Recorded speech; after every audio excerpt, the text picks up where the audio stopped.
See Red Nation, Breeze Nation, what's good? Question on the table today. Where did the Chicago Bulls improve most this offseason? Let's talk about it, starting now. Now, if you are new to the channel, please like the video. Please subscribe to the page. We do talk Chicago sports daily on this channel. It's the only channel talking Chicago sports, how Chicago talk. So make sure that you get in tune with us, man. So, question on the table today, because we've seen a lot of different things happen with the Chicago Bulls.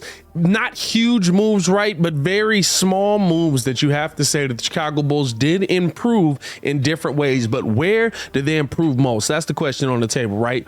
The easy one to go to instantly is rebounding.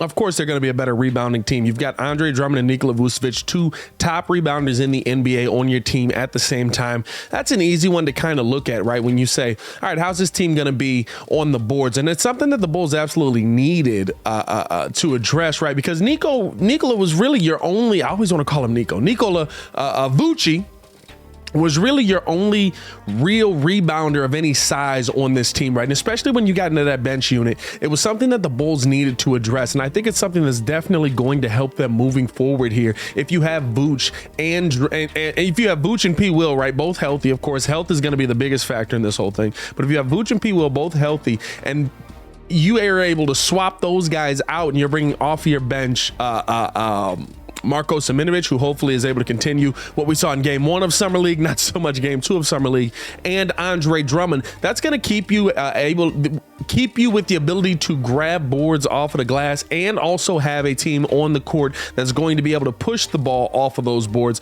pretty quickly, right? Andre Drummond able to move around pretty well. Marko Simonovic seems like he's going to be able to move pretty well.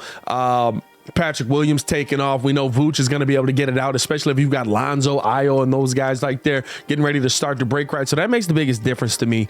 Or it's one of the things that makes a huge difference, but I don't think that's even where the Bulls are the most improved team at, right? And then you got to look at spot up shooting, right? The Bulls got a couple of interesting spot up shooters in here that you feel like can really make an impact on this team, especially a guy like Goran Dragic, who shoots above 40% on the catch and shoot, right? And is a really good spot up kind of guy. The question you have around Goran Dragic is how much tick is he gonna get? Is he only here if Kobe White isn't able to pan out, or if Lonzo Ball's not healthy, right?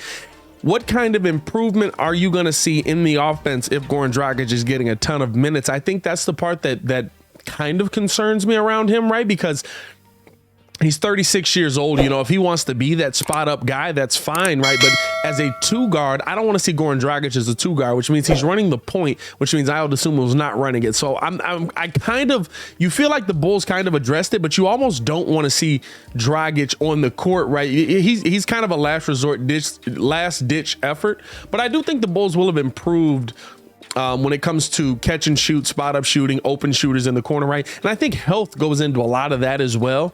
Zach LaVine's a really good 3-point shooter, above 36%. Lonzo Ball was above 40% on the season. I think Ayo Dosunmu's 3-ball will improve. He was a lot more of a scorer in college than we saw last season, and so I think he'll be able to get in on it as well. And I think with a little bit of pressure off of him, you might even see Vooch's 3-point shooting numbers increase. So you feel like the Bulls have moved forward on the 3-point shooting tip when you look at all the pieces that have kind of been added in, but you also have to look at the team and say, all right, well, is that what you needed most? Is that the thing that's going to put you over the hump in a lot of these games? And I feel like it definitely puts you in a position there, but even that to me kind of is it's not the most important thing that the Bulls have coming into the season, and the thing that they fixed after last season and this offseason.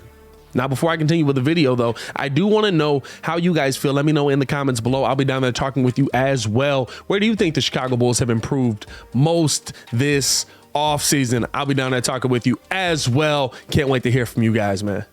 So, of course, you're like, Pat, you've gone through all these things and you've named these things that definitely seem like they have improved, at least slightly, right? But you feel like those aren't the most important things. What is your most important thing that the Chicago Bulls improved on this season? And I mentioned it on The Daily Show a couple of times. If you haven't checked The Daily Show out, check it out from 11 to 1 every day on the channel. Appreciate you guys for tuning in and rocking with that. We also post it in podcast form, so tune in on that as well. Here's my where I feel the Chicago Bulls have improved most. Zach LaVine coming back now off of injury, seeming to be fine. Knee scope, everything's fine. He's back working out. Perfect. Lonzo Ball per reports from Billy Donovan, right? He's improving and moving in the right direction. You've got an entire team that has a year of experience under their belt, not only being the hunted, but getting hunted down and then having to be the hunter in the Eastern Conference and in the standings. For me, the thing that the Bulls are going to have that improves them most moving into next season is that in those fourth quarter moments, the Chicago Bulls won't be one of the most predictable teams in basketball. Well, why do you say that, Pat? Last season, what was the entire offense for us in the fourth quarter, right? DeMar DeRozan. And DeMar DeRozan handled it masterfully, right? Like, there were still games where it was like, they know it's going to DeMar, the ball's going to DeMar, and DeMar's knocking down shots.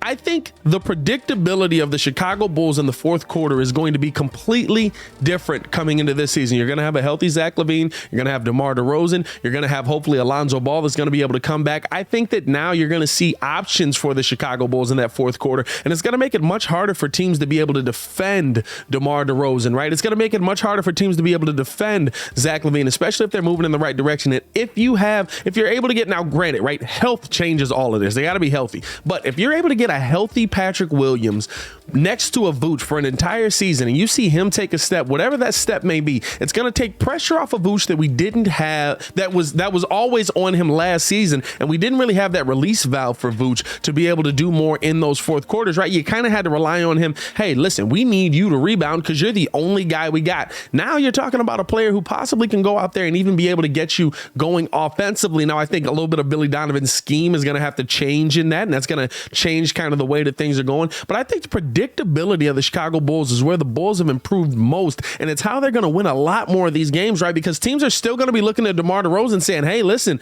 we got to close out on you. We got to make sure DeMar doesn't go off in this fourth quarter. Oh, wait a minute. Now Zach LaVine's back 100% healthy, and guess what? He can put the shot up." And when him and DeMar were healthy at the same time, they both were 28 plus points a game out there. Don't forget that now. So you're talking about two players who are going to be able to go out there, definitely be a dual threat now in the fourth quarter, being able to attack you in the fourth quarter in multiple ways, right? DeMar kind of handling the inside and the drive, and Zach LaVine, of course, being that three-point threat. Now you're adding Lonzo Ball back into the mix on that side as well, and a Vooch who's going to be able to do a little bit more now that Patrick Williams is down there taking a little bit more of the load. Or even if you keep Vooch in that same role and Patrick Williams does take that step, you're dealing with more options that the Bulls have to go to in that fourth quarter that can keep them afloat and keep them on top and moving in the right direction. That is the biggest thing, right? Because the Chicago Bulls were so predictable in the fourth quarter. We all knew where it was going. It was going to DeMar.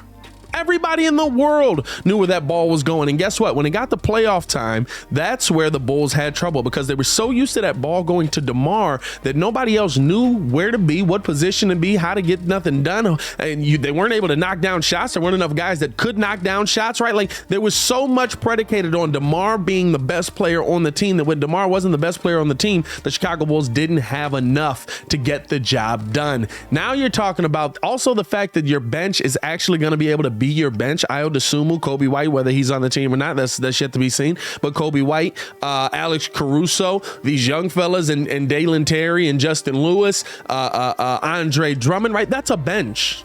You've got names on your bench that you look at and you be like, okay, we got some solid pieces there that are going to be able to come in, give these guys a breather. We can put these guys in for a last, if it's a close game, right, a last 4-minute blitz, right? And you don't feel like you're going to put that bench unit in and be like, my God, how did we just blow this lead? So I think that's going to be the biggest thing to me for the Chicago Bulls improvement this season. And the thing that I've kind of seen most where they've improved this offseason is the depth on this team and the ability to just, I mean, guys honestly just getting healthy, but the ability to really be less predictable in those fourth quarters moving forward. I think that's going to be such a difference. You tap that on top, you put that on top with the experience that this Bulls team has, that's going to be a game changer for this team, and you're going to see them win a lot more games next season. But as always, man, I want to know how you guys feel, man. Let me know in the comments below. Where do you think the Chicago Bulls have improved most? I'll be down there talking with you as well. To continue watching our Chicago Bulls content, click the links on the screen or check the links in the description below. Ayo, Chicago, y'all stay safe out there, man.